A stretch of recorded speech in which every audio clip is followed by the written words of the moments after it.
Hey, Jesse, we're live, and you know what that means. Hi, Dean. How you doing? It's good to see you again, Dean. Hi, guys. Sit down.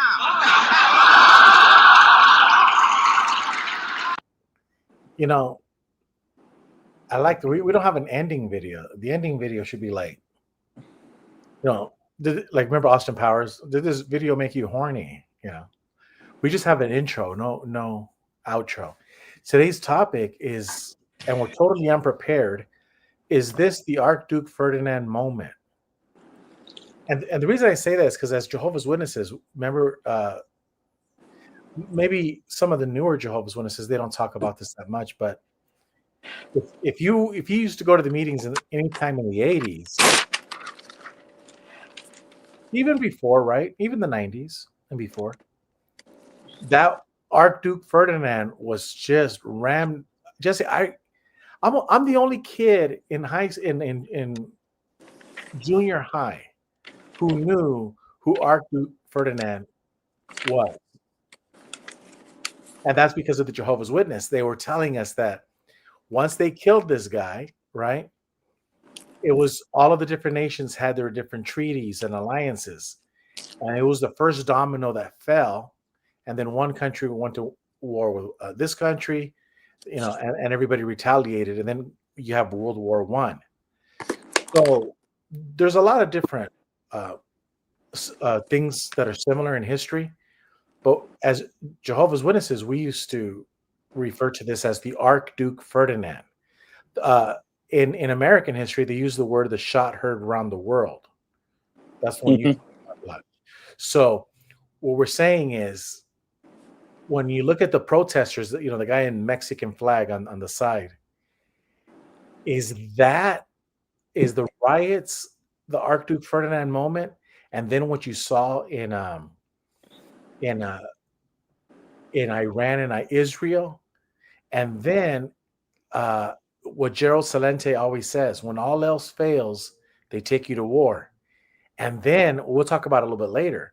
Gold is at 34.50, and I don't really think people understand the significance of that price and how that relates. But so Jesse, I guess I saw a picture just a little while ago. You see that guy waving the flag in L.A. I saw a picture. There was literally army. The Marines were there in downtown Los Angeles with graffitied walls and everything, but they had arrived. That was the latest news. So I'll give you my take after yours. But do you think the LA riots and what's happening right now is the Archduke Ferdinand moment? Great question. Well, Gilbert, you and I know that I can't think because remember all the comment sections that we're dumb, and we found out something this week too, that we really don't have a right to think until Q posts what we're supposed to think or talk. That's right. So and the other thing is is, try to do the best we can. And also, if you look at the picture, is this the Archduke Ferdinand moment? Question mark, question mark. Like sometimes when we get asked a lot of questions, it stalls our thinking. Yeah. Well, you yelled at me the other day because I was asking you a few questions. Yeah, I was like, man, like it was like one too many. But it's cool. It's cool. If you guys have any questions in the chat, try to keep it down to one or two. Well, if you got good questions, keep them to yourself. Maybe we'll, Me and Gilbert, that's the thing about this radio show gig we have. We know what you're going to say before you say it.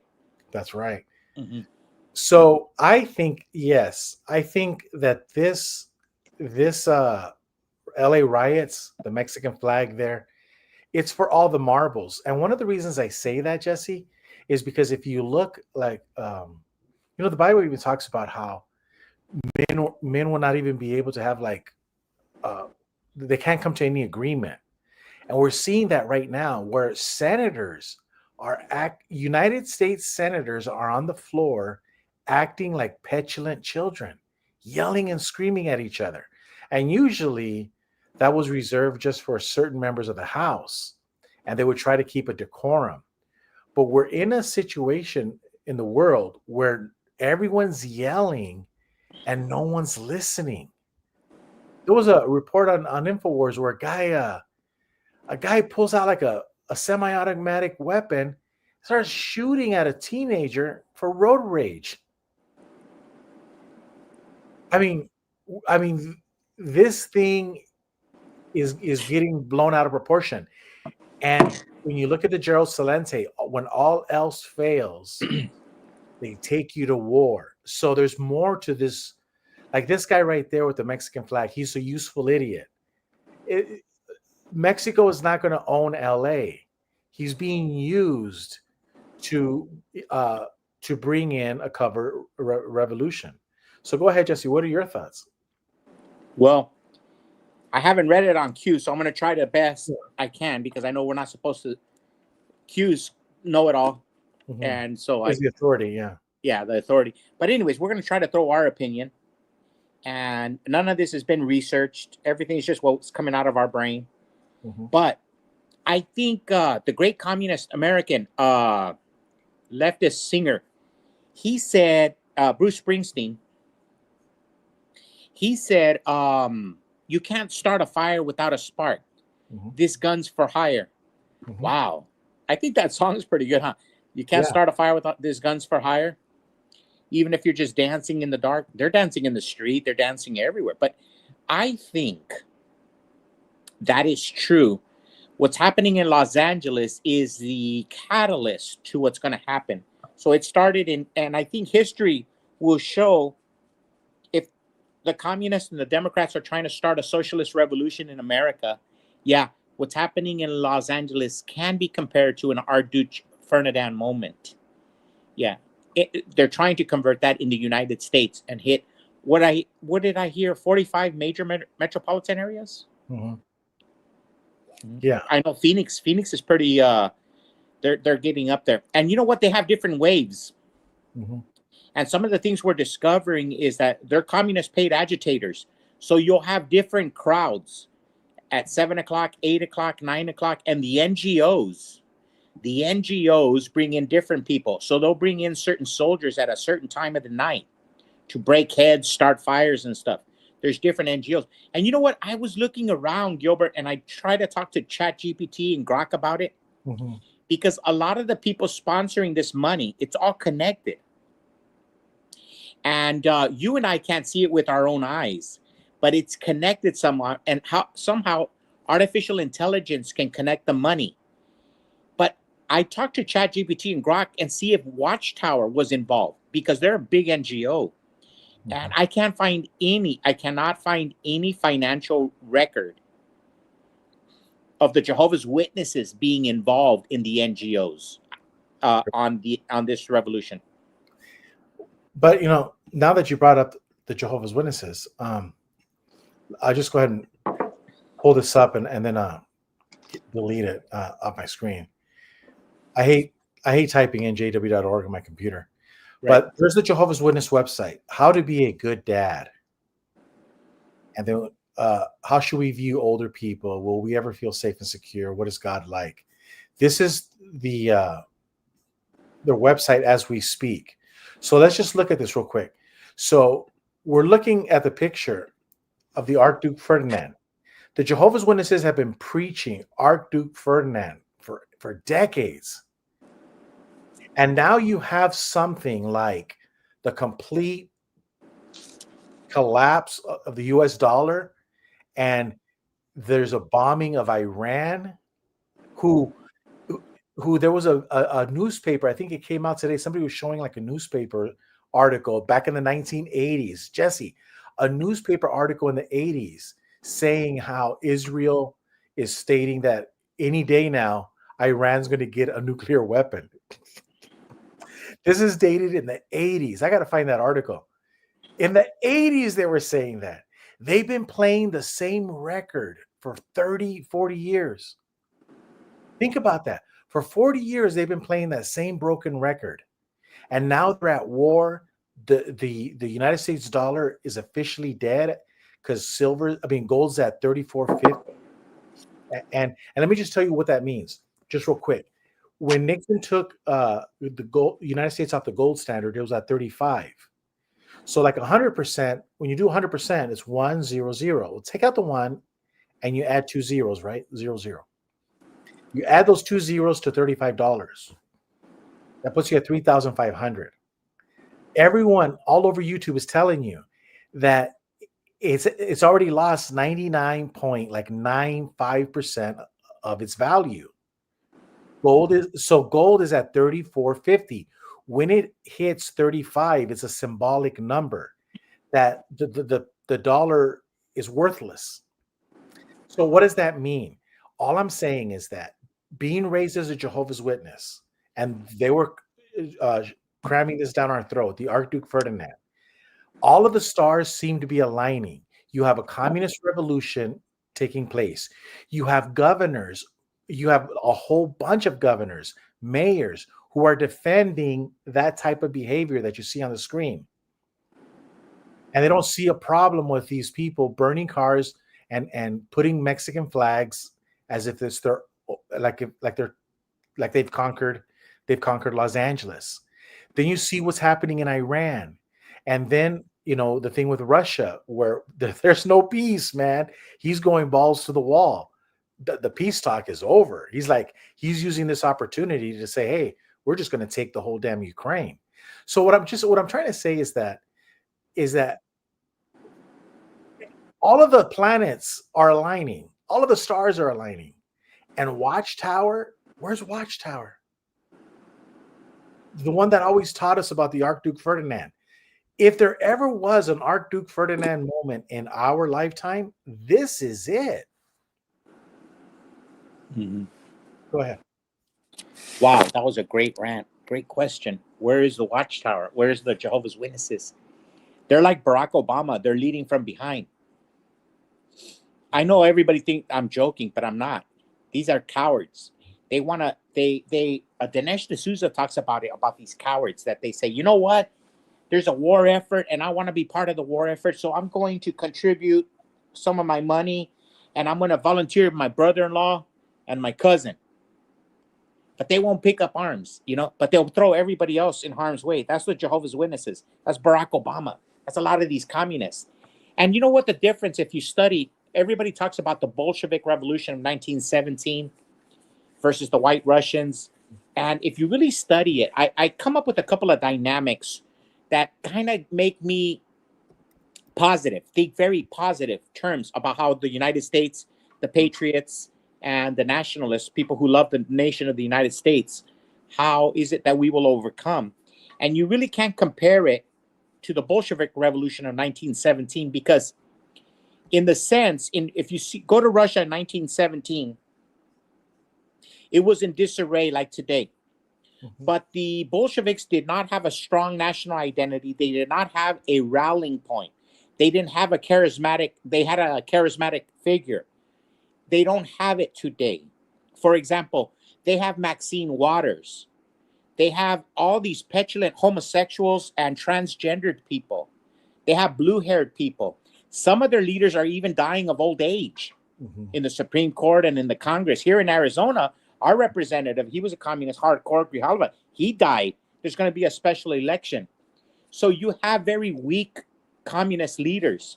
Where in the 1917 Bolshevik Revolution, you had Trotsky, you had Stalin in the background, but you had Vladimir Lenin. So you had strong leaders. Here, a lot of the communist leaders are in the back. You don't even know where the money's coming from. Where in 1917, you can identify the leaders. There would be a rallying point or somebody to rally them. And the strong leaders are on our side. You have your Marco Rubios, you have your Donald Trumps, you have your Robert Kennedys, and then you have all kinds of other strong leaders in the nationalist side. So I really think that if you look at the whole battlefield, the plan, the communists are really barking up the wrong tree. They think America is the left's last utopia, but I don't think they've really measured out the battlefield. They really haven't put on the boxing gloves. Well, they're going to get their ass kicked pretty soon. Yes, but Jesse, you and I talk about this because it says, is this the Ferdinand moment? Yes, it is. This is the Archduke Ferdinand moment. And I'm going to tell you why. Never sell anything to any of those people ever again. I understand. Do you? Do you? This is it. I'm telling you, this is it.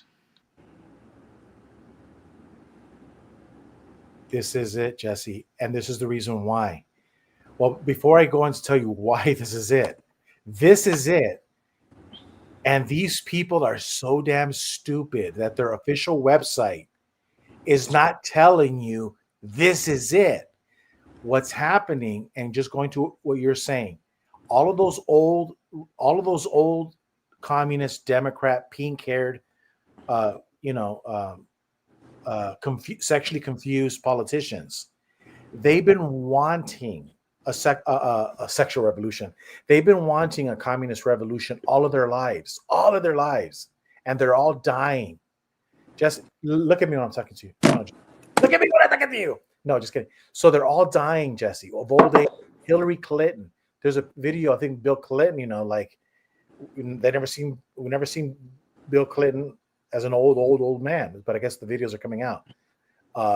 Jimmy Bell might tell you that it's not real. It's somebody but that's another story. The point is this, going back, this is it.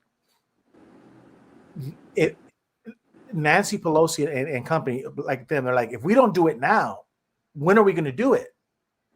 Barack Obama's getting old. He wants to do it now. They want to see it now. They want their communist regime to start now. They're tired of waiting. And so they called in the goons. They called in those Mexican goons that are not even Mexican. They're probably from Venezuela. They got out of jail. They called in the goons to start. And it's not just him, these goons. It's not these uneducated Hispanic kids in LA. Jesse, the bankers are in on it too. They want theirs. All of these people want theirs. And what is theirs? They want their communist utopia to take hold. They're tired of waiting.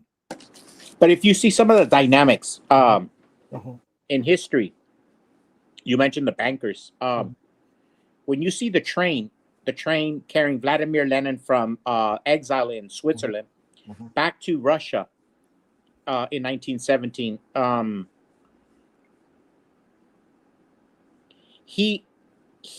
how was he allowed back into Russia? How? Well, there had to have been rich people who were putting up the money to transport him and his government back to Russia. There had to have been people. He had to go through Germany, which was at war. So there was financial interest in the downfall of Russia. And so what we're seeing is that what you're saying, go, go, go. The communists were going to say go when they smell blood on the water. The Germans were fighting on the Eastern Front and the Western Front, all quiet on the Western Front, remember? Yeah. So they sent Vladimir Lenin to create havoc. They didn't know that he was going to be successful. They just wanted to shut down Russia on the Eastern Front. Same thing with the United States today. The Chinese are getting tariffed. The Mexicans are getting tariffed. The Mexicans are calling for cessation of the southwestern United States back to Mexico. Mexico would never call for that if they didn't smell blood on the water. So they're in partnership with the Chinese Communist Party to try to take advantage of the United States in a moment of weakness. And same thing that happened in the Archduke Fernidad moment. If you create chaos over there, maybe they can fight amongst themselves and we'll be left to take the scraps. And that's what they're trying to do to us. United we stand, divided we fall. Their game plan was always to divide us. Hence, you got LGBTQ, you got the Black Lives Matter. Everything is about division. The more you could divide America, the easier it is for them to take over America. If we're all fighting each other, they come in and swoop down. That's true. And so when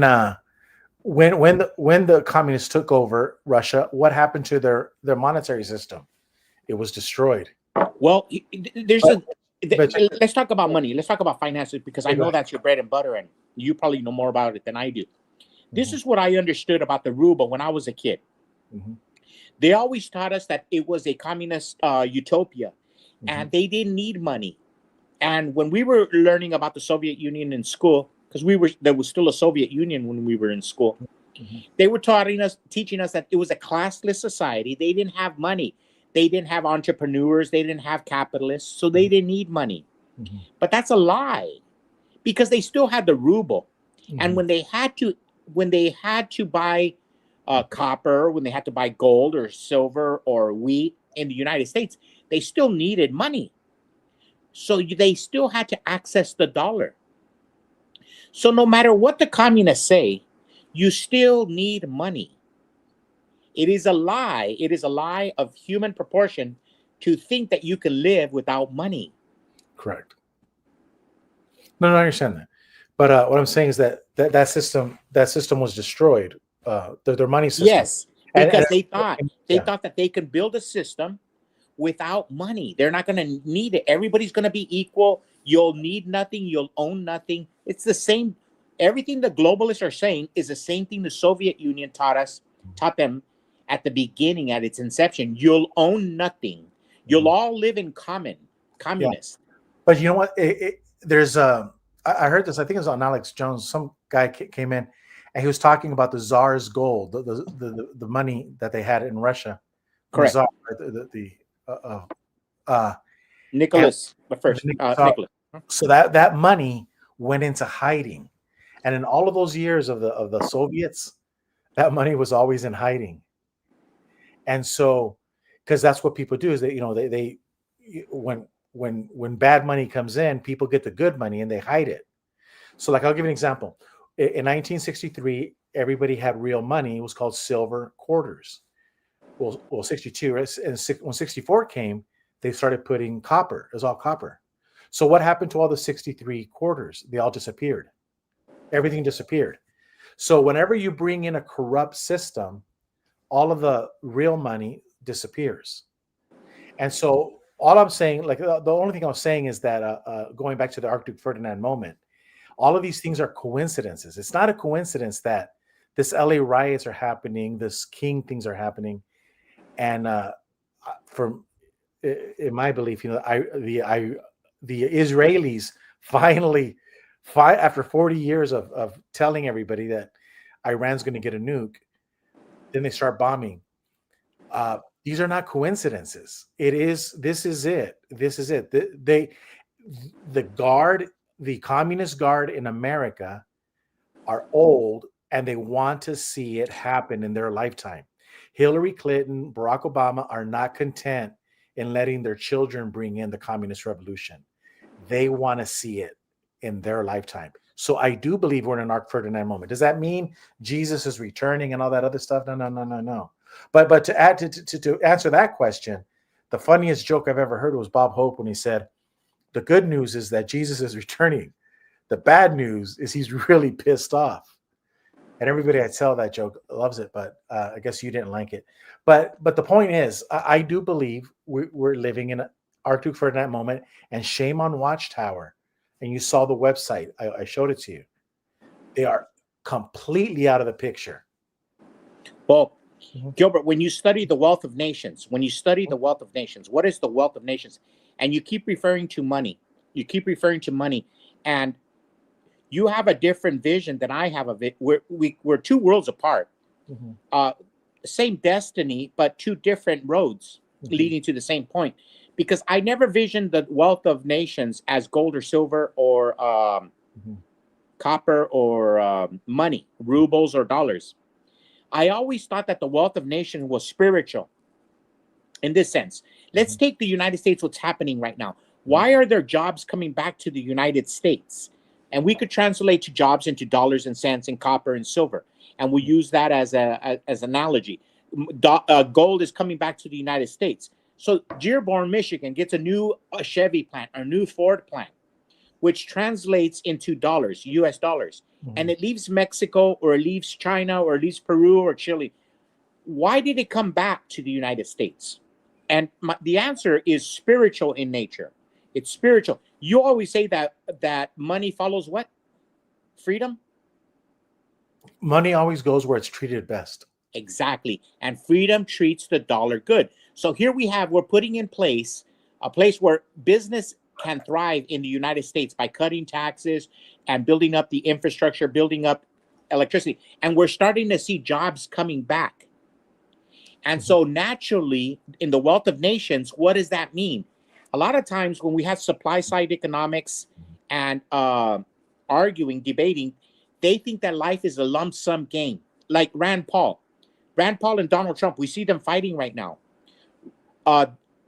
Donald Trump is acting like Ronald Reagan or George Bush or John F. Kennedy. He wants to grow the supply side and grow the economy, where Rand Paul thinks it's static, that there's only so many limited dollars. But what we're seeing with our own eyes, let's say that the United States has a limited amount of dollars, but yet we make it freer in here and we treat the dollar good, all of a sudden wealth starts returning to a nation. And so there it goes, my theory. My theory is that wealth cannot be defined by monetary computations. It has to be spiritual. There has to be in place in a country, a place where wealth can flourish, true wealth. And true wealth is not money. It is treating people good. It is treating the environment good, making the economy good for it to come. And then it grows. But see, yeah, I understand we both get to the same place. I just totally disagree with you because it's real simple. Because what you espouse is kind of complicated. It's real simple. Jesus is the truth. Either something is true or something is lie. So if you believe that Jesus is the creator, he created everything. Jesus made gold. Jesus made silver. So silver is the truth. Gold is the truth. Copper is the truth. Everything is the truth. Water, hydrogen, and oxygen are the truth. So this is the point, and this is where it goes back to, this is why this is the Archduke Fernidad moment. It has to do with money and everything. This is it. Lies have consequences. And what we're seeing here is that the lies of that these young men were taught that this is Mexican territory, stolen land. When these little kids are taught to be communists and they're good little useful idiots, lies have consequences. And the consequence is that there's going to be a push come to shove. There's going to be, all right, this is it for all the marbles. This is it. We're at a point now where everyone is going to go to war. Everyone is going to fight. And you see it right now everywhere. People can't agree. Jesse, people are on the news today. People are taking, like I said earlier, taking out AK-47s and shooting people for road rage. Came on the news today. So no one is listening to one another. No, you're not listening to me. I'm not listening to you. Everyone's mad. We are in a moment in history. I'm not saying Jesus is coming. I'm saying that this is an Archduke Ferdinand moment. Shit is going to hit the fan. And we're seeing the beginning of it.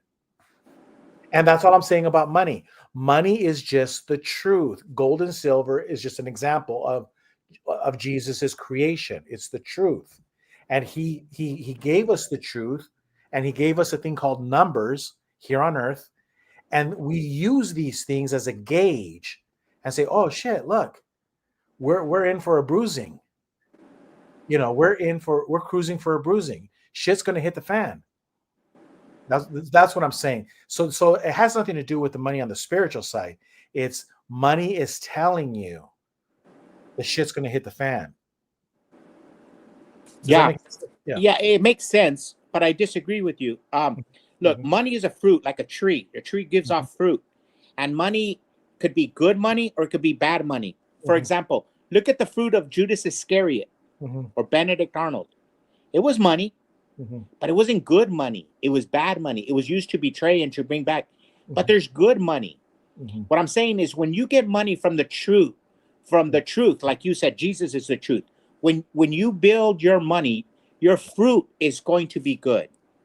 So when you have money from freedom, the tree of freedom, of liberty, it's going to be better than if it comes from a tree of inequity, like in the Soviet Union or China, or in this case, Mexico. That money is going to be bad.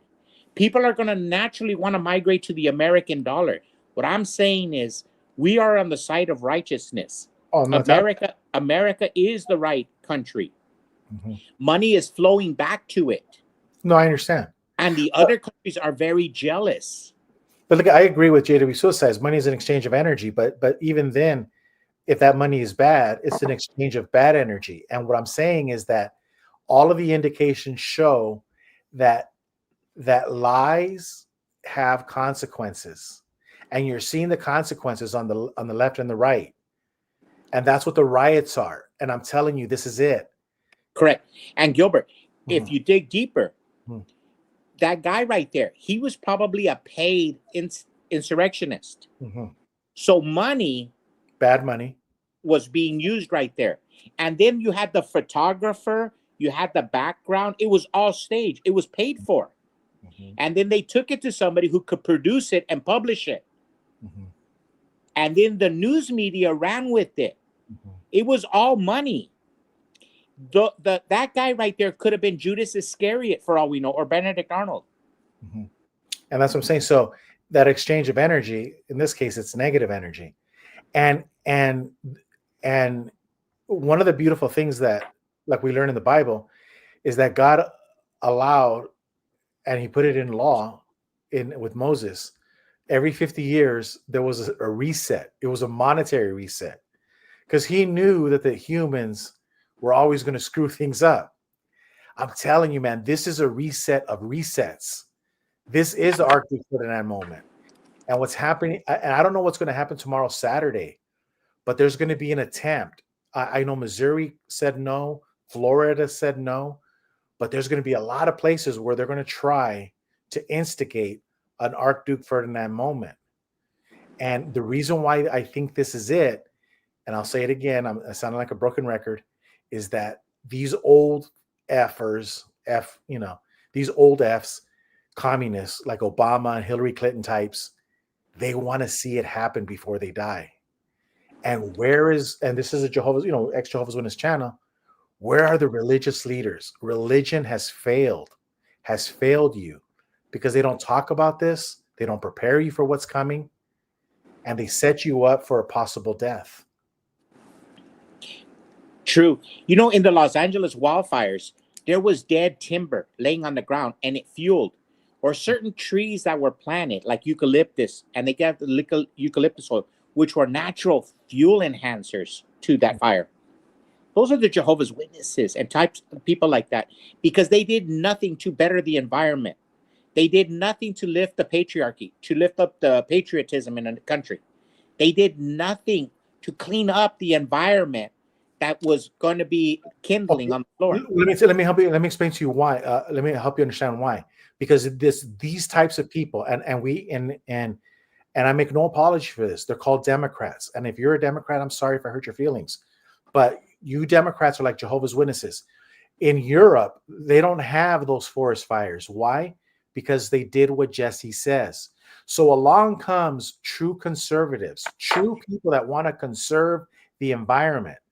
And they just so happen to be Republicans, or maybe Democrats who don't have a vested money interest, that are not in it for the dole. And I tell you, Jesse, we talked about this last night. The Jehovah's Witnesses will not listen to a damn word that you say. They did not even listen to Jesus Christ after he resurrected your family member, cured your mother of her diseases, fed the people before he gave his speeches miraculously, and all who knows what other things he did, right? And the people, like, I'm not going to listen to this guy. I rather listen to Barabbas. There's a certain group of people, like you were talking about right now. They're called Democrats or Republicans that are on the take, right? The rhinos that want the government contracts. They don't care what you say, Jesse. They don't care about the ground cover that you were talking about, or the eucalyptus. They don't care. And there's no science, there's no evidence that you could ever present. They hate you because you're a Republican. They hate you because you love your country. They hate you because you support Donald Trump. They would rather see Pacific Palisades burn than to listen and say, well, maybe they were right. Maybe the Republicans were right. Maybe we should clear up this brush. But the hate is deep. And I'm telling you, man, this is it. These people have been used. There's a whole bunch of them now. And it's sink or swim. That phrase. This is remember the district overseer when we used to go to the back room, right? Where all the money was at, the circuit district overseers, everybody out in that section of the assemblies. And then what did the district overseer Lita in LA say? If you're gonna be bear, dress grizzly. Yeah, grizzly. And then he get ready and then he get ready to go. And when he was going to get called up to the stage, he goes, "It's showtime. It's showtime for these people." And this is it. Everything that you're seeing on the news is that it's showtime. We don't need to be afraid. I'm not trying to scare anybody, but it's showtime. But you know what, Gilbert?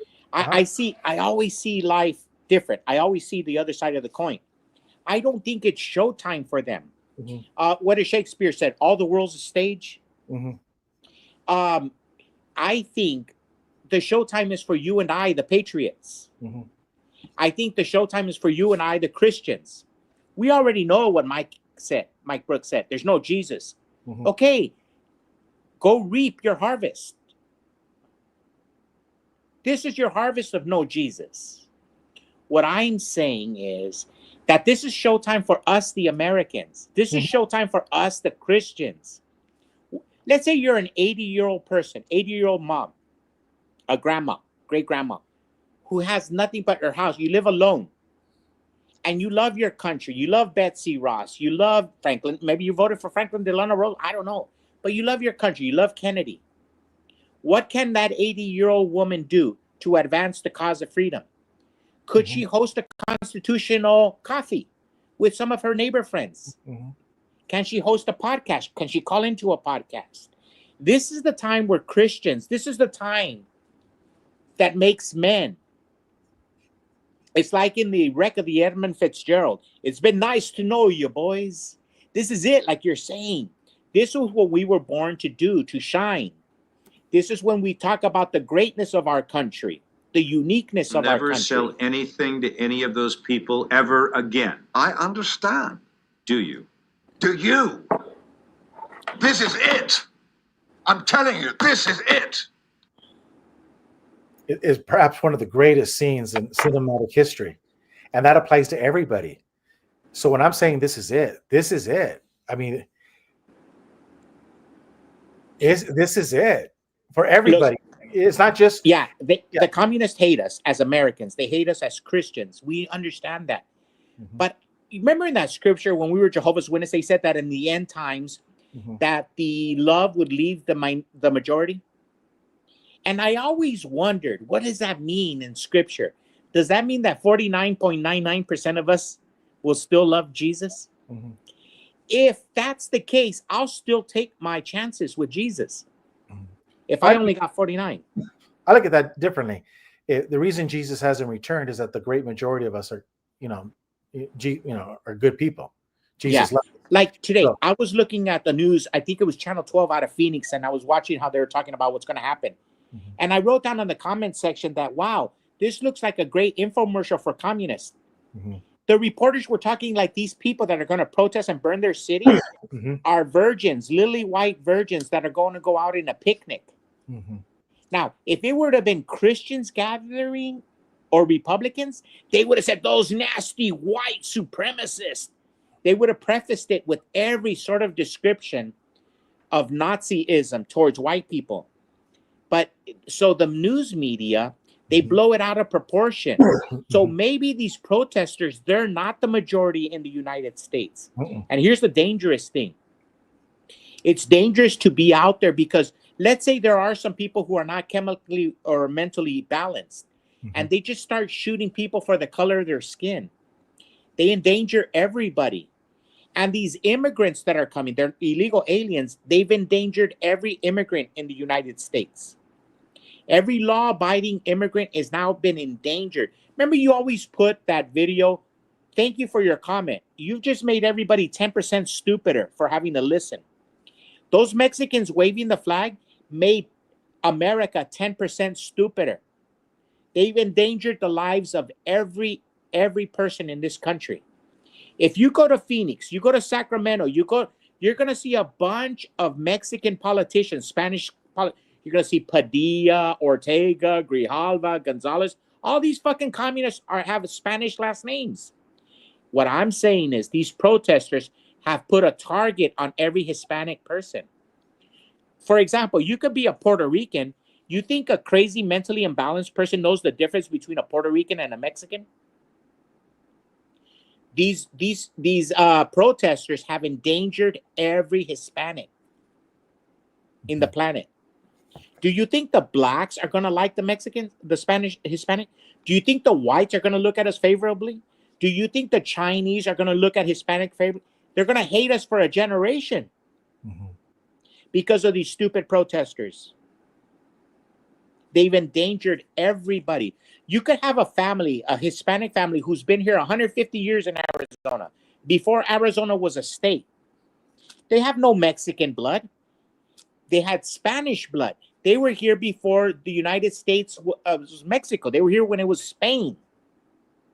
They're not Mexican. These Spanish protesters have endangered their lives too. And in all seriousness, just think how many of these people here grew up as a Jehovah's Witness or grew up with a family member as a Jehovah's Witness because they're okay with this.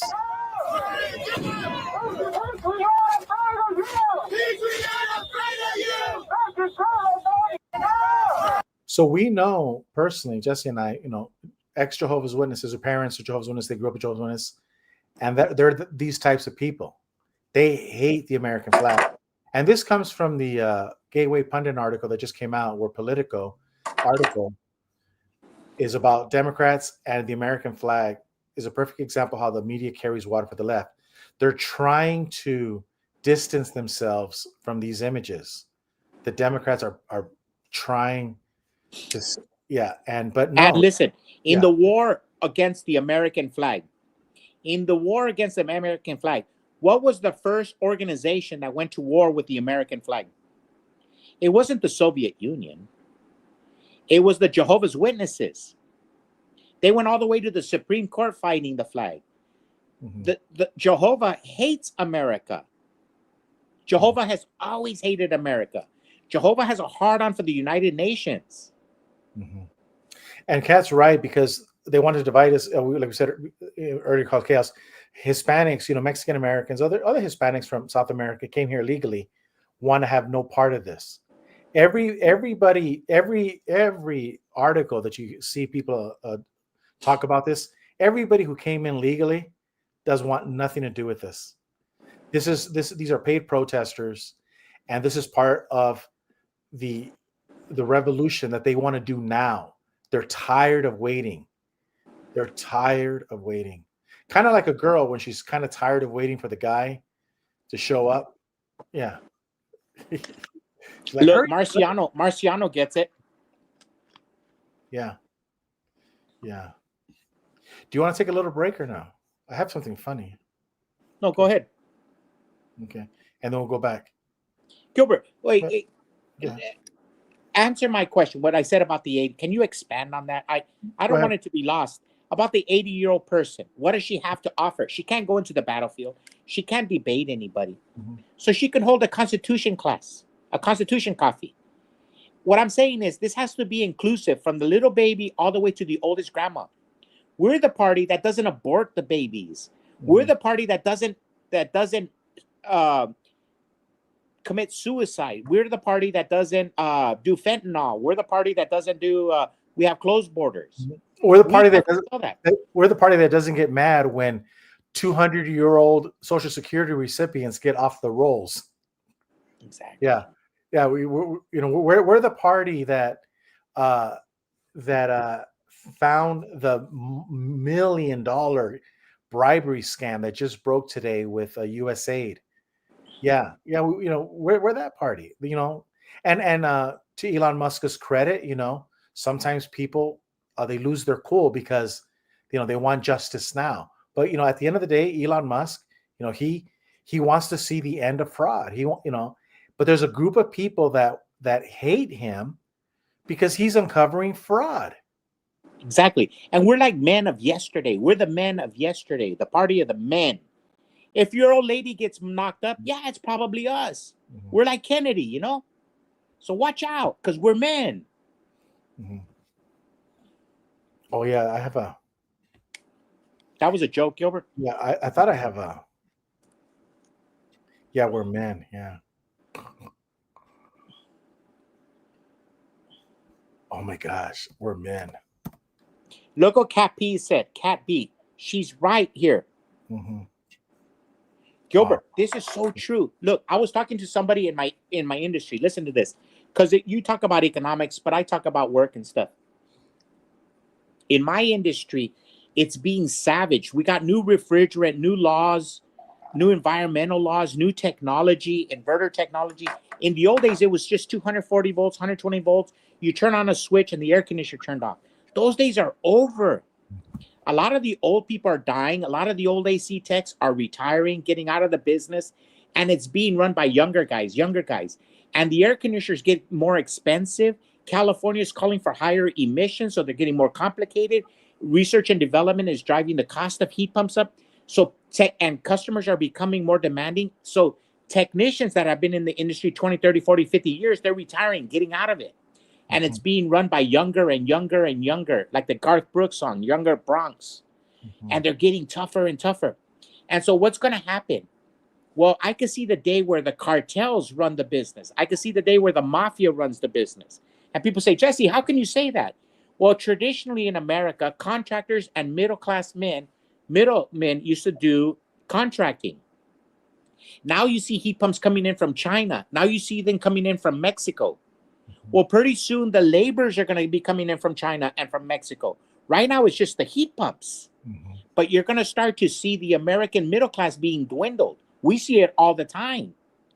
All the older guys are dying. There's going to be a time where the service industries are going to be run by mafia, by cartels, not by the American middle class. Nothing good is coming out of this color revolution that the communists are bringing upon us. Nothing good. It's coming to your house. Bob Dylan said the war raging outside will soon shake your windows and rattle your walls. Our brothers and sisters, our older brothers, they're in denial. If they watch MSNBC, CNN, they don't think their house is going to be affected by it.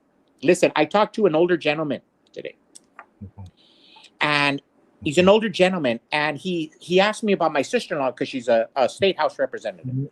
And he goes, oh, I'll vote for your sister-in-law. And I go, well, she's a Republican.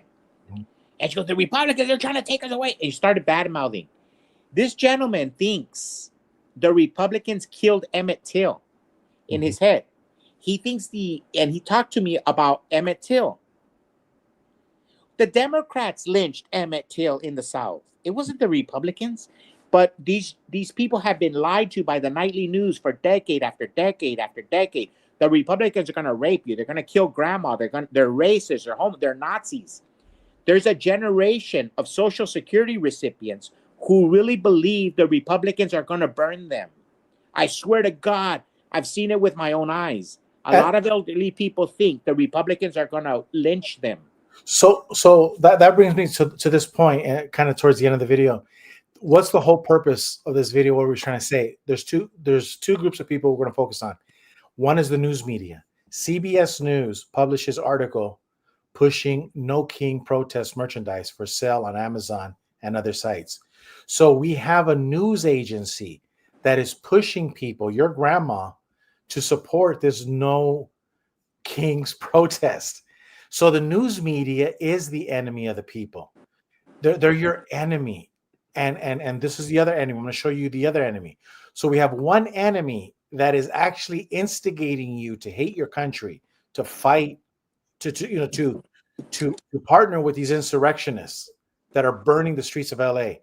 And then you have another group of people that are saying, no, let's put our head in the sand.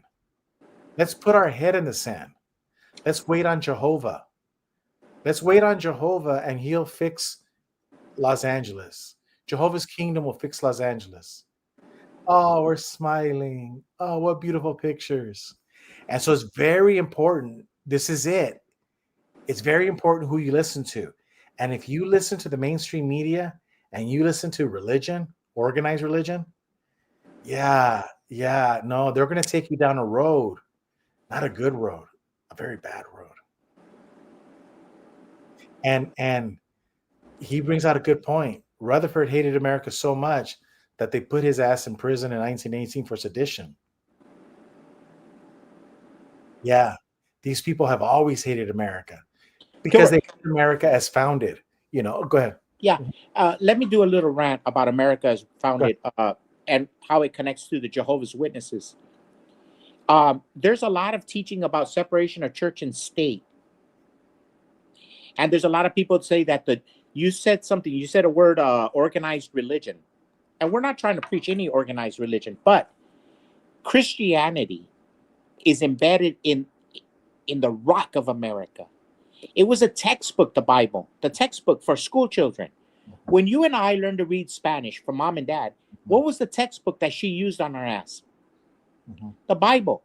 I remember I had to learn to read and write Spanish using the Bible. My mom cracked me over the head with it. I would sit there at the dinner table at night while she did dishes, and I'd have to read the Bible with her. That's how I learned Spanish.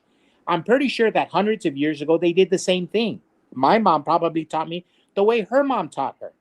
I just sat at the kitchen table in the light, reading the Bible, and anytime I mispronounced something, she beat me over the head with it. I mean, I love my mom, but my mom was tough on me when she taught me how to read and write Spanish. And I love her for it. It was a gift she gave to me. Every blow my mom put on my head, I deserved it times 10. She's a saint compared to what I do. But she taught you that. And it was the textbook. The Bible was a textbook. I didn't know what I was reading. All I know is my mom was using that. That's what we had. It was a foundation. The Bible, and I'm not advocating beating up kids. That's not what I'm saying. That's just the way I was brought up. But I'm sure in the 1700s, in the 1600s, in the 1800s, when people didn't have access to Google or libraries, the one book that they did have was the Holy Bible. It's a sacred book. It's a beautiful book. So these people who want to say, well, the founding fathers, America was not a Bible. Yes, it was. It was a Christian nation. Yeah. Now, do you think the people who are protesting in the streets of Phoenix and LA, do you think they know anything about the Beatitudes? No. Do you think they know anything about turning the other cheek? The entire country of the United States, because it's a Christian nation, is turning the other cheek. Donald Trump is not a king. If Donald Trump were a king, all the protesters would have been in front of a guillotine. Yeah. Now, I wanted to bring, I kind of disagree with this guy, but on one thing, but agree with him a lot. I hope I'll understand that and realize that Q is a psyop, okay, and Trump has controlled opposition. No, he's not. Trump has not controlled opposition. That's why I disagree with him. But I do agree with what he says. Trust the plan is just like Watchtower. They both want you to wait for Johnny. Wait for Johnny. Wait for Johnny. Now, having said that, I didn't bring it up. He brought up Q. Let's go to share. Where's Q? I don't see Q. Maybe put the comment. I couldn't. It didn't show up on mine. Well, I'm letting you know what Q is. I don't even want to be on the same page as that. Take it off. No. Q is this. QAnon is queer anonymous at the CIA. That's what QAnon is. And I'm just going to state what I believe about QAnon. QAnon is no different than the New World Translation. It is written by an anonymous group.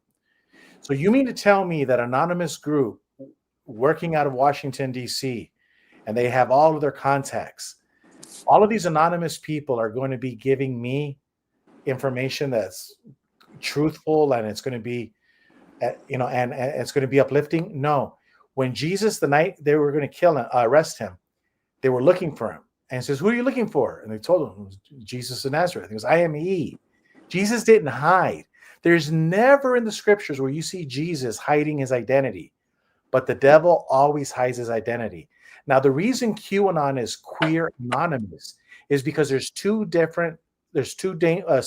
type of people that are the most dangerous ones.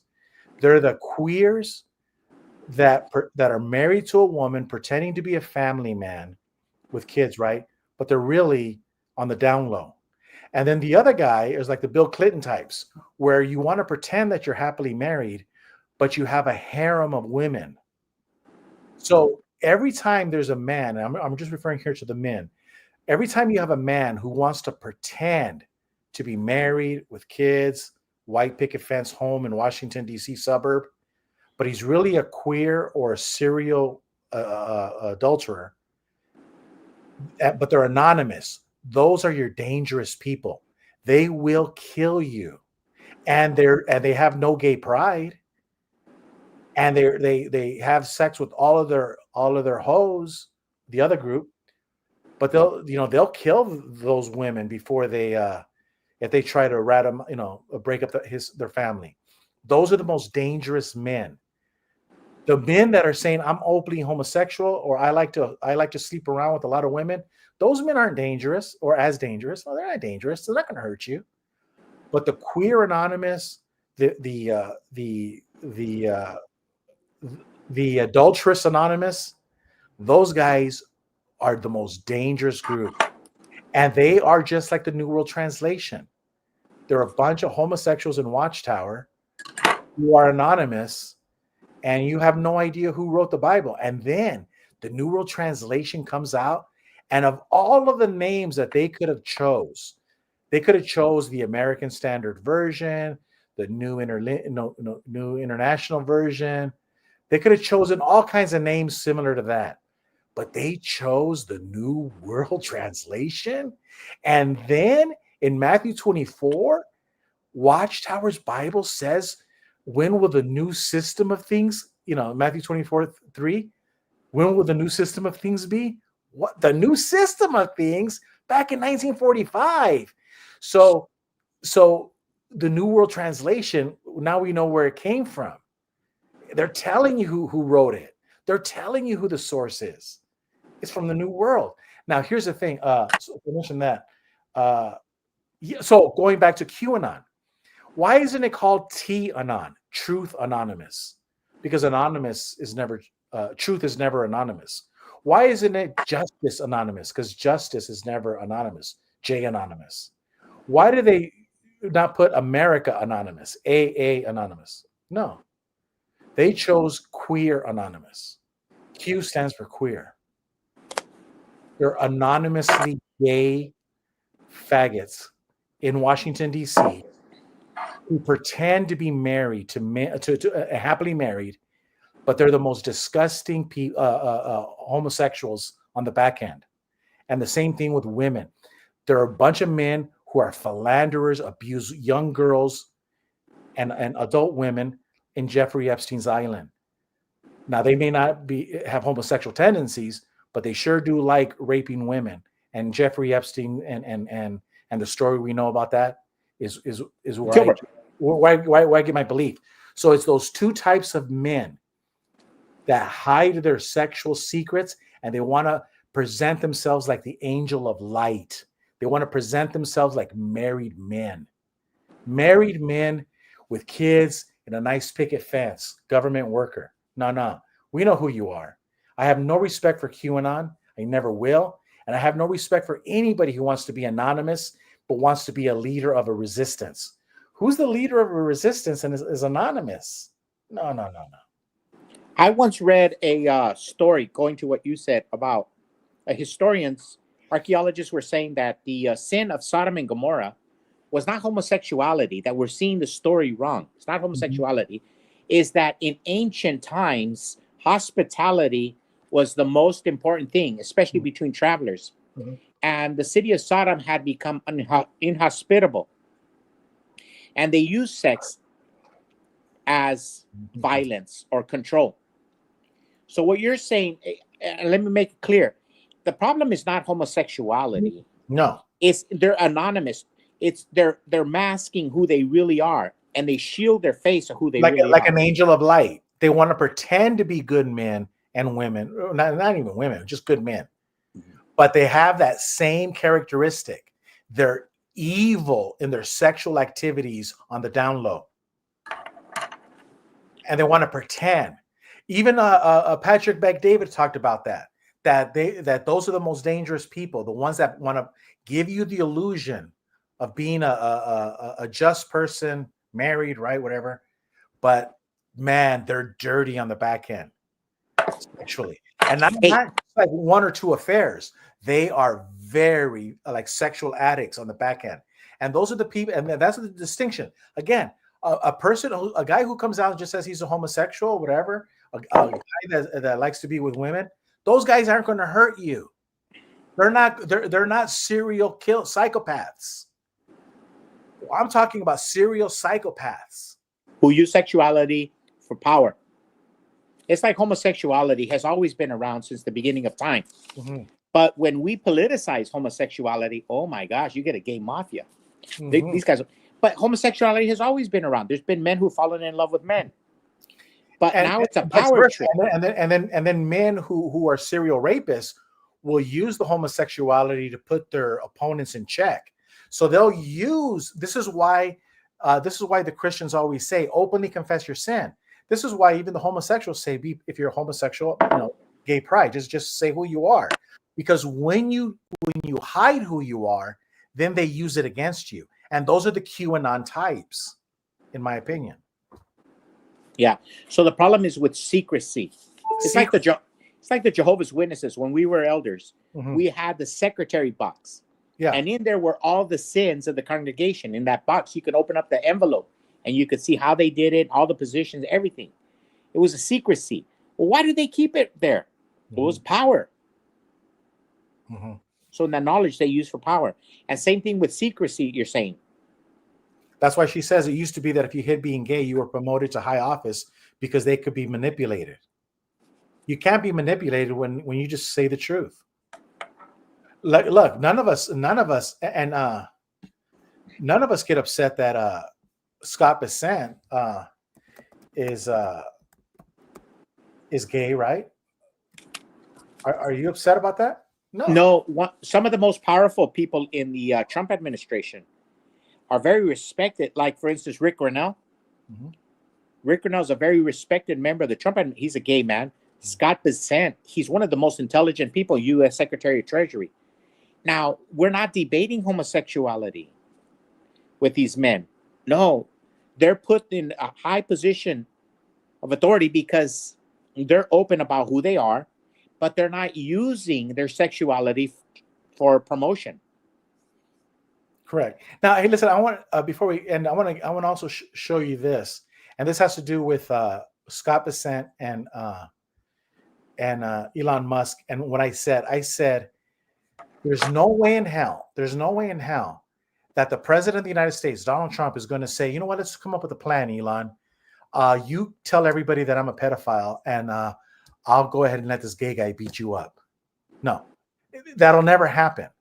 What really happened, in my opinion, is Scott Bessent kicked Elon Musk's ass. And this is why it's so important. So Rick Laszlo in this scene killed the head Nazi. This guy is a French. What is the southern part of Vichy French? Vichy France, a fascist. Yeah, so he hates the Nazis too, but he has to obey. He's under their command, but he keeps quiet. Round up the usual suspects. The usual suspects, and he's not one of them. So, at that point, he has a gun pointed at the French police officer, chief of police. But now the plane is gone. The gun is down. And listen, it might be a good idea for you to disappear from Casablanca for a while. There's a free French garrison over at Brazzaville. I could be induced to arrange a passage. My letter of transit? I could use a trip. It doesn't make any difference about our bet. You still owe me 10,000 francs. And that 10,000 francs should pay our expenses. Our expenses? Louis, I think this is the beginning of a beautiful friendship. And see, that's the point. That's the greatest lying that has endured almost 100 years. So here's the point. Real men understand. Women don't understand this because when women fight, oh my God, they're enemies till the day they die. But sometimes when two grown-ass men kick each other's ass, they become the best of friends. Well, look. Hold on. Hold on. Victor, Rick, in this movie, The American, had a gun to him until the plane left. He could have easily says, okay, you're going to go under. No. So they fought up to the moment of death, these both guys were willing to die, right? So, but here's the point: when it was all said and done, they became the best of friends. Scott Bessent, the head of the Treasury, needs Elon Musk. Because how are you going to find all of the fraud? How are you going to, like you said earlier in our conversation, we were talking another day, how did they get Al Capone? They got Al Capone on tax evasion, where the money was at. Who knows where the money is at? Scott Bessent. Who knows how to find that money? Elon Musk. They need each other. So maybe, Jesse, maybe just maybe the stars aligned and those two guys got into a fight, and that was a godsend. That, I think, is a more realistic something that happened realistically than the president of the United States saying, "Oh yeah, call me a pedophile and I'll let this gay guy beat you up." No. So I stand by what I said, and that only adds to the Archduke Ferdinand moment. If this is the case, if this is it, this alliance of Elon Musk and Scott Bessent is huge. It's huge because snitches were going to get stitches. Pigs are going to squeal, and you're seeing it right now as we speak. Go ahead. I'll give you the last word. No, on I work with Sergio, and going back to your point about women, they get their claws out and very dangerous situation. Now, I work with Sergio, a friend of mine. We grew up as babies. We've lived together for 57 years. My next door neighbor, he works with me. Gilbert, when we were babies, all the way through teenage years, what did we do every day? Play baseball. And Go to we fought every day. Everybody. Yeah. And it's true. Guys fight, but it's not personal. You fight, you disagree. That's how we handle things. And so you're saying that because Elon Musk needed an ass whooping, he was a spoiled child, and this is how men do this. This is the way how men operate. Now, I understand that most millennials and people watching today, they weren't raised like mom and dad. They're liberals. And they don't understand that men go into a room and they kick each other's ass and they come out and then they're friends. So what you're saying is that maybe that's what happened over there. That's why he had a black eye. He tried to push his weight around and somebody just got tired and just cold cocked that guy. Now, that's a theory. That's a theory. Well, it's the great Casablanca line. He goes, Louis, I think this is the start of a beautiful friendship. You have to kick each other's ass. A correction. They had to take so Elon Musk had a market correction. Yeah. The great principle. Yeah. So hey, Jesse. So you know I don't do research, right? But guess what? I did do a little bit of research. Are you ready? We found somebody. Are you ready? Yes. Out of hand, and you'd rather just get rid of it totally. Okay, here's how you do it. You use that knowledge of how it grows against it. Okay, so let's say it's this time of year, it's September, and you want that bamboo totally gone. You don't want to leave any, you want it gone. Go out and cut down all the canes. That's your first job. So we found him. Who is it? That's Mikey's brother. Is it? Look at him. So you're saying this is... He got away. Johnny Brooks? Yeah, he got away, man. Yeah. Johnny got away, yeah. He's living out in the woods up there, man, yeah. Yeah, he ran from the Jehovah's Witness when he was a young kid, and he's been in hiding out there in the woods. Yeah. They found him. What do you think about that? Hey, Gilbert. Hey, look at this one comment I want to talk about. It says, spiritual truth quest, Doge. Yeah, he's a little cynical. But go ahead. No, I understand. And that's good. That's a great, he has a point of view. But it's funny how we as Americans, we've become, and use the word cynical. Maybe somebody who doesn't accomplish nothing in life. Like they'll say, Trump is a joke. Wait a second. He came down the elevator. He told everybody he's going to win for president. He does it. He gets shot at, gets impeached. He does things that no other man could do. And you sit in your mom's basement typing away that he's a joke. When you've accomplished nothing in life, you have not moved the needle. At least have a little respect for somebody who moves the agenda. Yeah, because look, it's like saying that George Washington and Theodore Roosevelt are jokes. Meanwhile, there's literally generals and infantrymen that are telling you that bullets are flying everywhere, and the only one that doesn't get hit is George Washington and Theodore Roosevelt. So when Theodore Roosevelt is going up the hills over there in Cuba with his horse, everyone's getting shot at, but guess who doesn't get hit? Theodore Roosevelt. Same thing with George Washington. The generals were like, oh my God, this guy's ordained by God. The bullets just will not hit him. And so here you have this guy like Donald Trump, and he goes and hits a grand slam in the opening game, first opening game in Major League Baseball. Who goes to the major leagues overweight, hits a grand slam on the first pitch? Donald Trump becomes president on the first pitch. So yeah, no. I refuse to believe that he's not the real deal. Yeah, I do believe that Donald Trump is kind of like those pilots when the space shuttle was re-entering and it was blowing up, and they actually thought that they could save the ship. Here's a guy, man, thinking, no, I can save this ship. I can get the Titanic to shore. God bless him. Hopefully he can. But at least he's trying to bring that ship down. He's trying to, bring it to harbor. So And you know what? Yeah, that's my. And when I was talking about spiritual truth, I said I prefaced it by, I didn't know if she was a man or a woman or he, she, and I misgendered her, I guess, accidentally, and I apologize. But I prefaced it that she has the right to her opinion. I have the right to my opinion. But then she goes attacks Donald Trump, and I go, whoa, just have a little bit of respect. It's just a two-way street. In my industry, it's the same as all the industries. Sometimes, like for instance, there's Goodman air conditioner, and it's the number one make in the United States, number one make.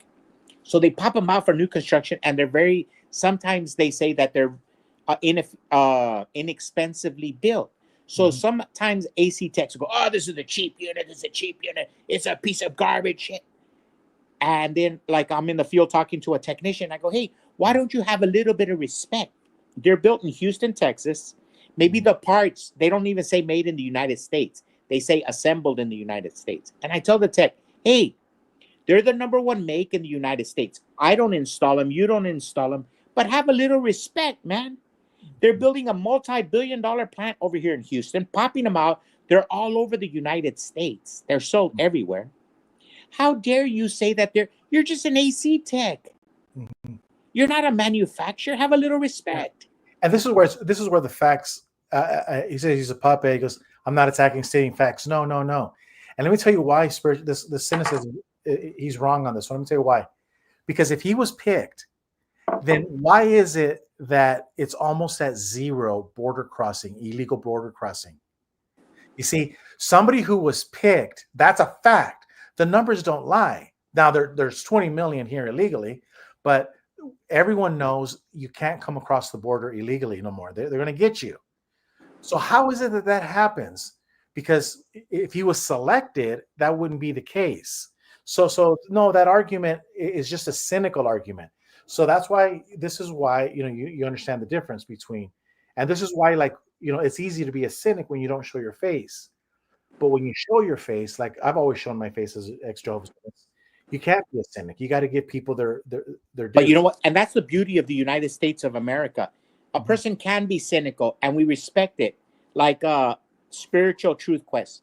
No, it's beautiful because she has the right to express that opinion, and we have the right, respectfully, to say, "Hey, I think you're wrong. I think you're wrong based on this and this and this." Yeah, he cannot be picked by the New World Order or any nefarious group. Right, but they have the right to put that opinion. Yeah, but but we're saying the numbers show it. The numbers show you can't come across illegally.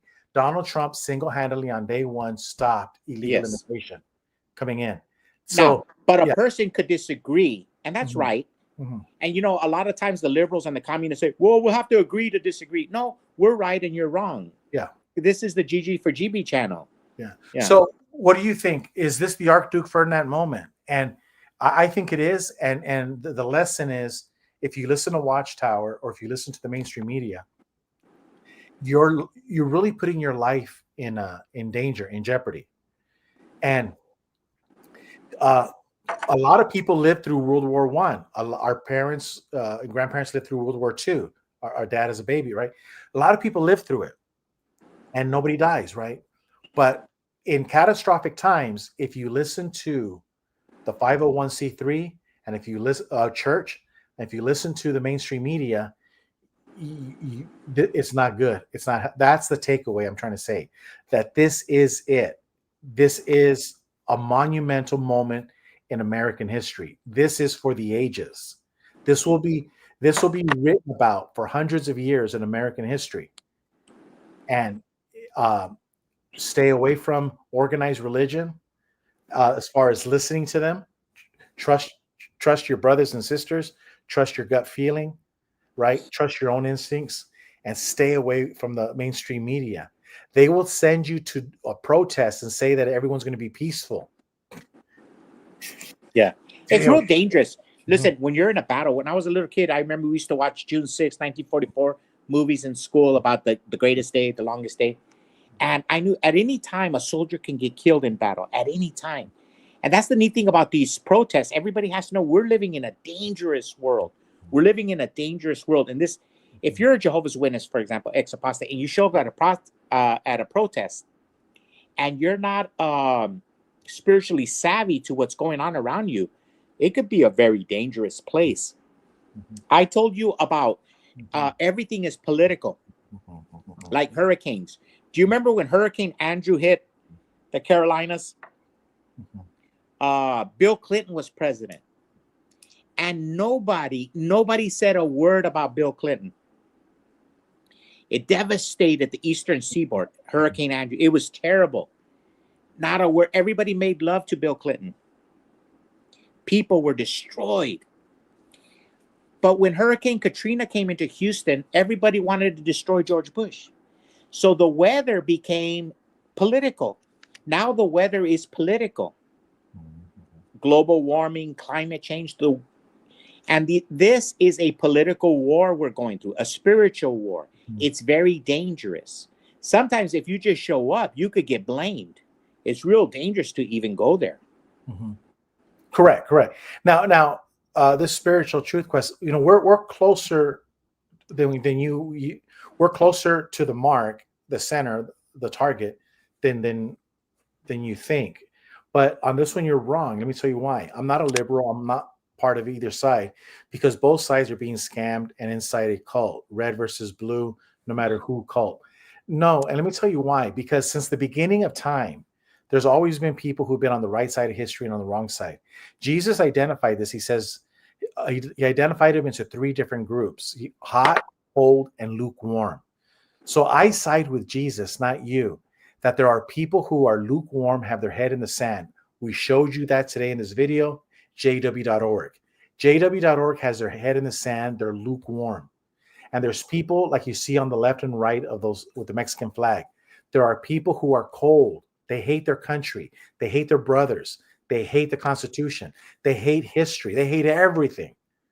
They love communism. They don't even, and they don't even know why. But and you know what?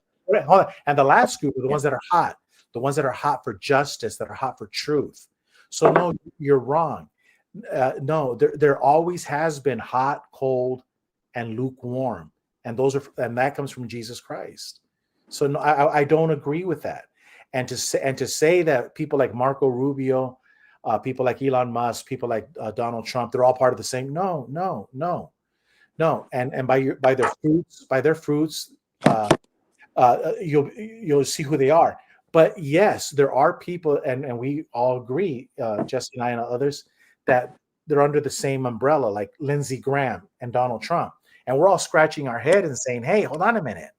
We got a Judas Iscariot in our midst. So, but what I'm saying, that in the big picture, it doesn't matter if you're Democrat, Republican, all this other stuff. At the end of the day, you're either hot, cold, or you're lukewarm. Yeah. It's one of those three. That's true. And another thing is that it's a uniquely American experience, all three sides. during the Revolutionary War, there was the Loyalist and then there was the Patriot. I'm sure if you could go down the 13 original colonies, there were people like the Jehovah's Witnesses that were neutral. I'm not going to get involved. They probably went and hid. John F. Kennedy addressed it, and it's a uniquely American experience to pick a side, pick a team, join the winning team. John F. Kennedy talked about, in one of his speeches, he talked about that in ancient Athens, it was against the law to avoid controversy. And everybody had to have, there was a lot of philosophy, there was a lot of back and forth, there was a lot of debate, but it was illegal to not be involved in controversy, the controversy of the day. You had to pick a side. You couldn't be this wishy-washy person who thinks that they're supreme over everybody. For example, like the Jehovah's Witnesses, they have an air of superiority by saying, oh, you know what? The religious leaders, the political leaders, they throw their fingers, and it gives them an air of superiority. You see that in a lot of Americans. It's easy. They're like Bill Clinton during the 1992 campaign. Remember, it was called triangulation? You triangulate. You get your enemies to fight amongst themselves, and then you're there to conquer. And that's what we're having in the comment section. They're triangulating. They're thinking that because they don't get involved in politics, I don't get involved in religion, I'm above the fray, I'm sanctimonious, I'm holy, I am superior to you, I'm a woman, you're men. Come on, pick a side, pick a point. Now, there's a lot of great comments. They say that Trump is erring in this. Now, that's something you can build on. You can debate on that. And some of the great points, for example, the other day I was on a liberal communist podcast. I was watching it. They were filming it. And guess what they said about MAGA? A lot of the MAGA people were writing about, hey, stop burning the Mexican flag, stop flying the Mexican flag.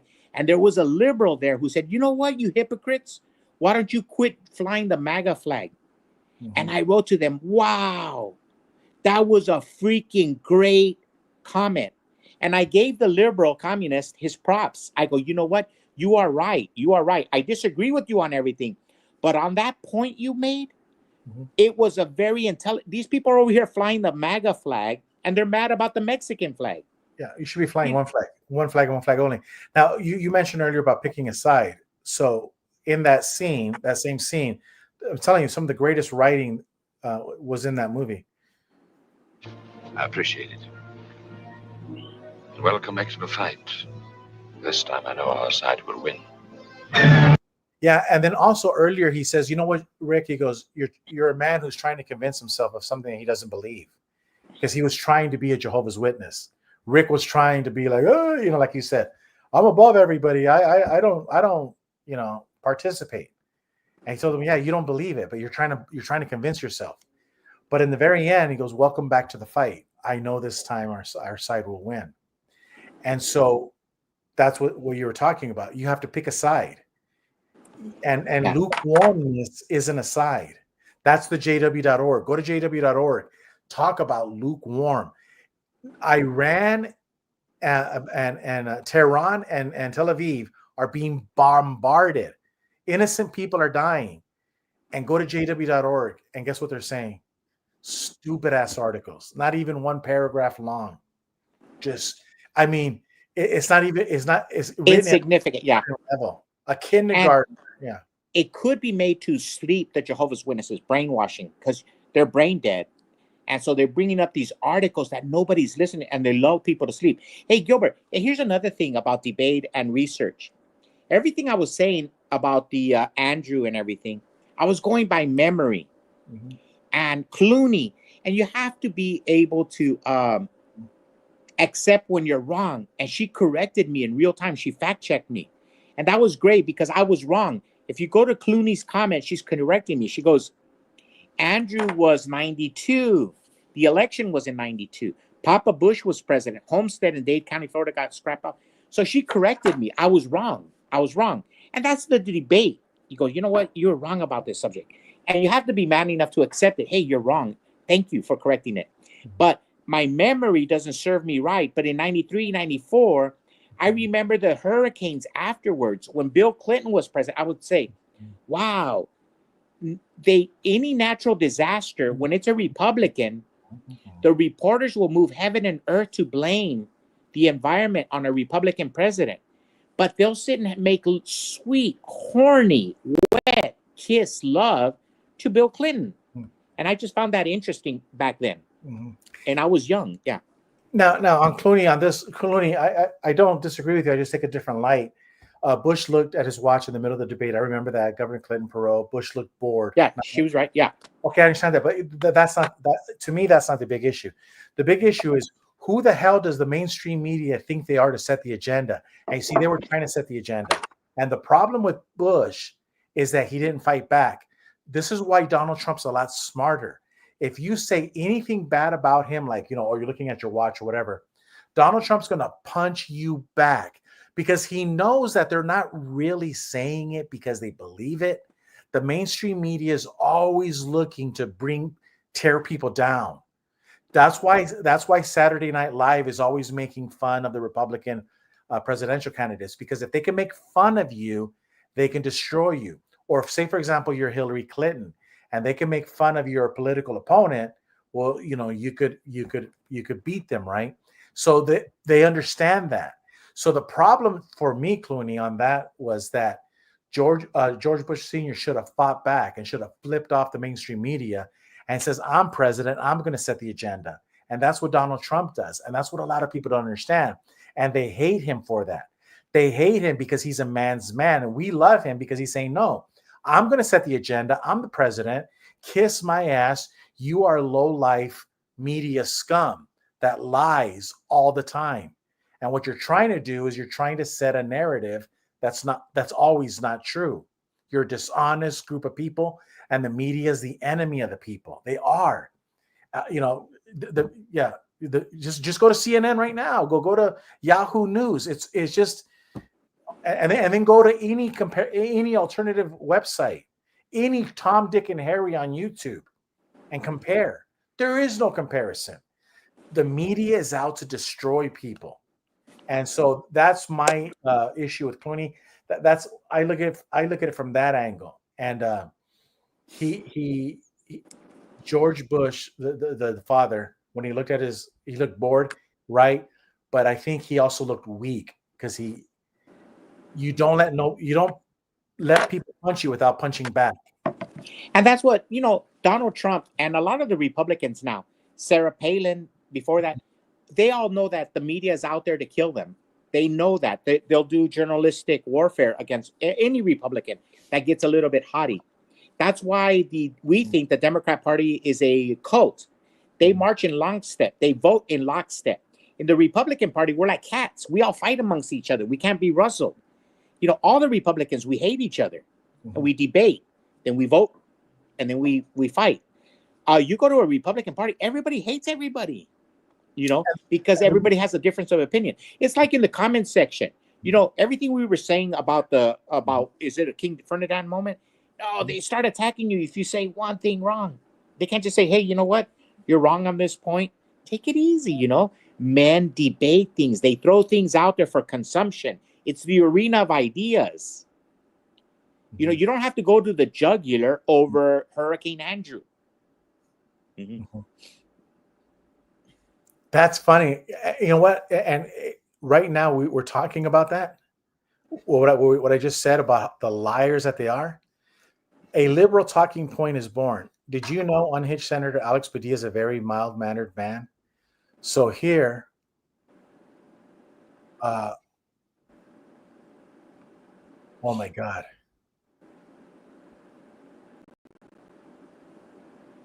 Let's look at this. This is from the news media, right? Right. We should refresh it.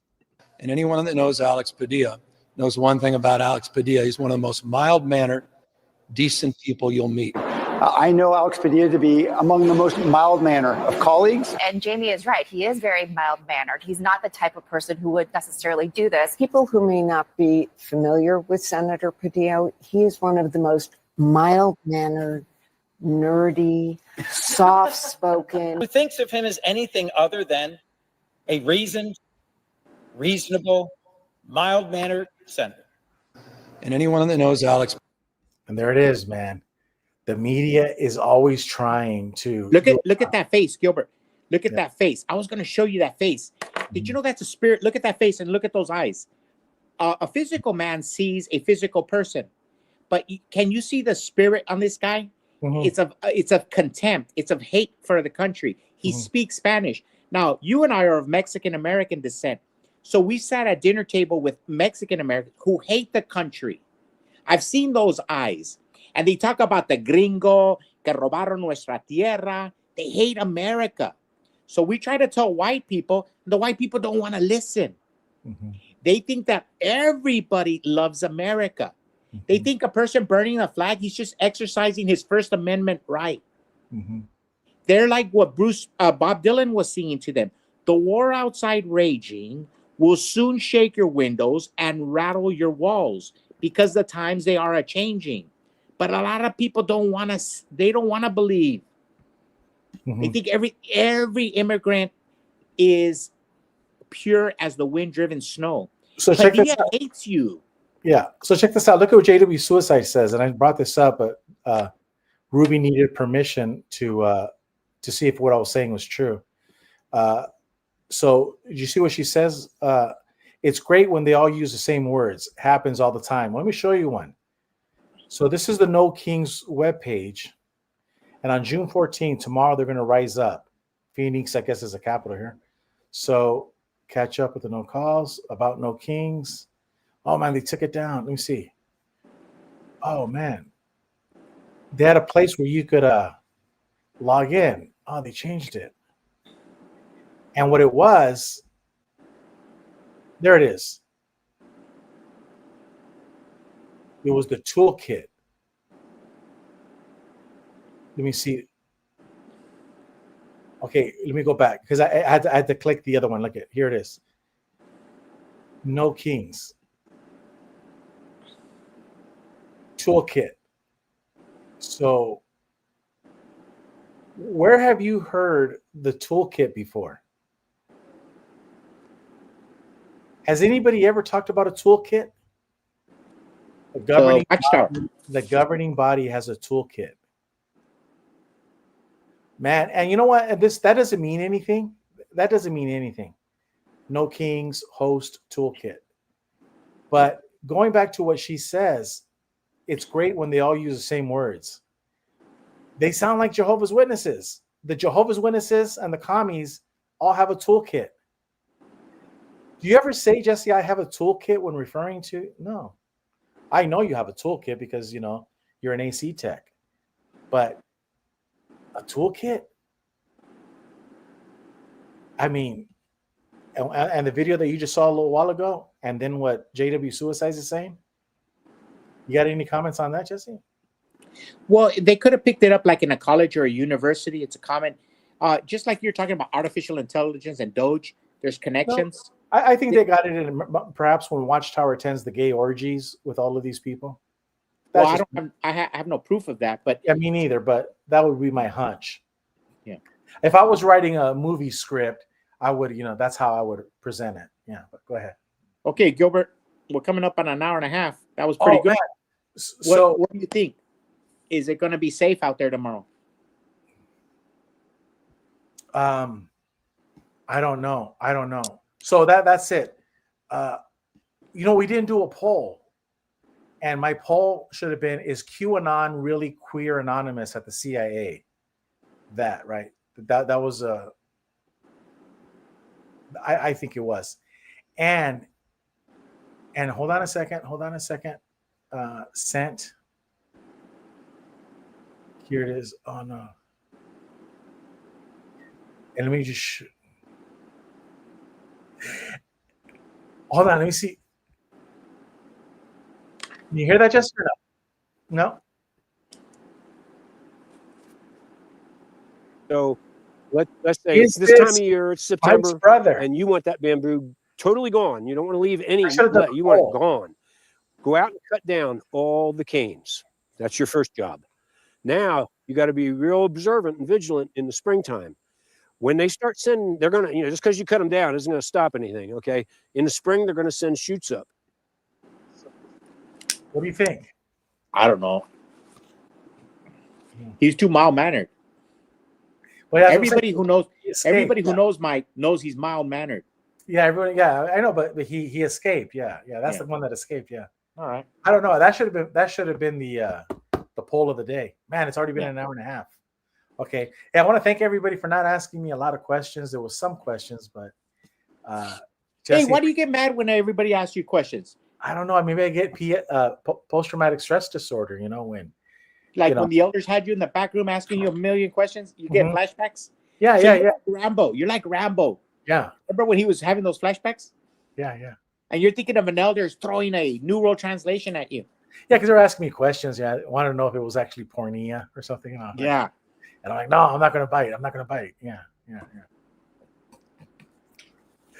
All right. Okay, guys. Gilbert. Okay, we'll see you on the next one.